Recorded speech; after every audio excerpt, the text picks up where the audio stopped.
Basic shortcut keys.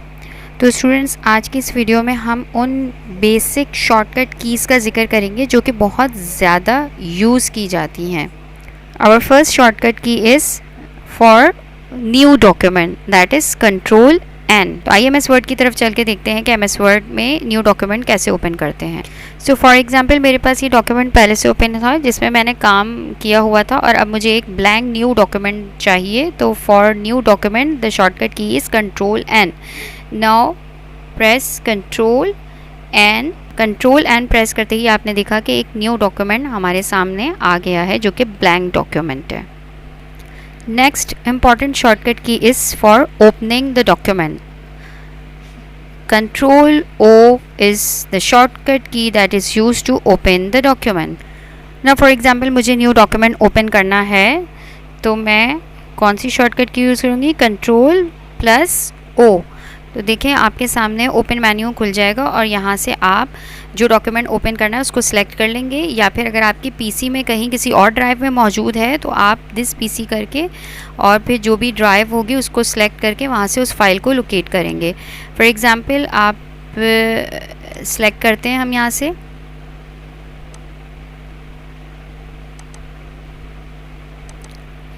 और हमने यहाँ से एक फ़ाइल ओपन कर ली है। तो Control O is the shortcut key to open any file that has been previously made by you. Our third important shortcut key is for saving the document, that is Control plus S.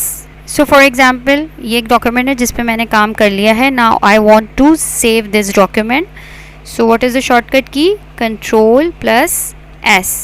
जैसे ही control plus S press करूँगी ये मुझसे location पूछ रहा है, where do you want to save this file.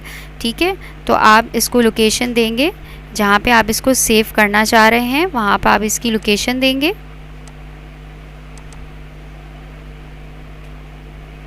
और आप इसका फाइल नेम देके और इसको सेव कर देंगे। Your file will be saved. Our next shortcut key is to select all the text within a document, that is Control plus A. तो अगर मुझे इस डॉक्यूमेंट में तमाम टेक्स्ट को सिलेक्ट करना है और उस पर कोई फॉर्मेटिंग अप्लाई करनी है तो सिंपल इज़ दिस कि कंट्रोल प्लस ए, कंट्रोल को प्रेस करके ए प्रेस कर देंगे तो डॉक्यूमेंट में मौजूद तमाम टेक्स्ट सिलेक्ट हो जाएगा।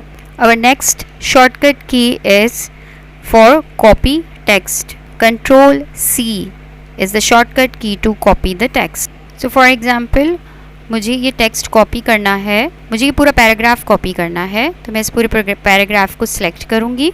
उसके बाद कंट्रोल C प्रेस करके कंट्रोल C प्रेस कर दूँगी तो मेरे ये पूरा टेक्स्ट कॉपी हो गया है।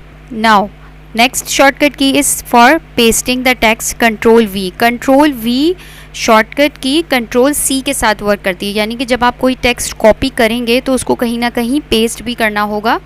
तो control V is the shortcut key to paste the copy text. So for example, हमने अभी ये पैराग्राफ कॉपी किया था कंट्रोल C से। Now I want to paste this paragraph again at the bottom. तो मैं यहाँ पर कर्सर ला के और control V is the shortcut key to paste the document. जैसे ही कंट्रोल V प्रेस करूँगी आपने देखा कि वो पैराग्राफ जो ऊपर हमने कॉपी किया था वो यहाँ पेस्ट हो गया है। Our next important shortcut key is for undo any command. An undo command is used to undo the previous work you have done. Control Z is the shortcut key for undo command. For example, अभी मैंने ये text यहाँ पर paragraph paste किया था और अब इसको मैं वापस अंडू करना चाह रही हूँ। प्रेस करूँगी कंट्रोल प्लस Z। जैसे ही मैंने कंट्रोल प्लस Z किया तो वो वर्क अंडू हो गया जो हमने लास्ट किया था। Control Y is the shortcut की ऑफ रीडू कमांड। जो कमांड आपने अंडू कर दी है उसको अगर आप दोबारा करना चाह रहे हैं, उस टेक्स्ट को वापस दोबारा लाना चाह रहे हैं तो आप कंट्रोल Y प्रेस करेंगे। फॉर एग्जाम्पल, अभी यहाँ मैंने अंडू कर दिया था वो पैराग्राफ तो वो गायब हो गया। If I again press control Y तो आप देखें कि जो प्रीवियस एक्शन अंडू हुआ था उसको वापस लाने के लिए कंट्रोल Y यानी रीडू करने के लिए कौन सी शॉर्टकट कमांड यूज़ करेंगे? Control Y। Control B is the shortcut key to make any text bold. किसी भी टेक्स्ट को बोल्ड करने के लिए Control B यूज़ होता है. फॉर एग्ज़ाम्पल अगर मैं इस पैराग्राफ को बोल्ड करना चाह रही हूँ तो मैं इसको पहले सिलेक्ट करके जैसे ही Control B प्रेस करूँगी तो ये पैराग्राफ बोल्ड हो जाएगा. एज यू कैन सी कि ये टेक्स्ट जो है बोल्ड हो गया है. Next shortcut key is for making the text italic.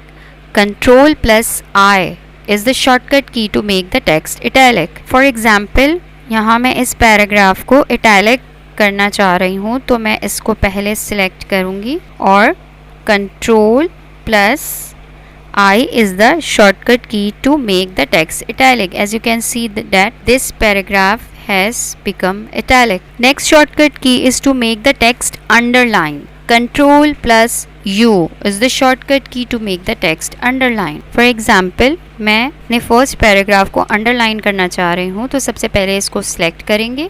उसके बाद हम Control plus U प्रेस करेंगे. जैसे ही एज यू कैन सी कि फर्स्ट पैराग्राफ अंडरलाइन हो गया है यहाँ पर. Our next shortcut key is for closing the application.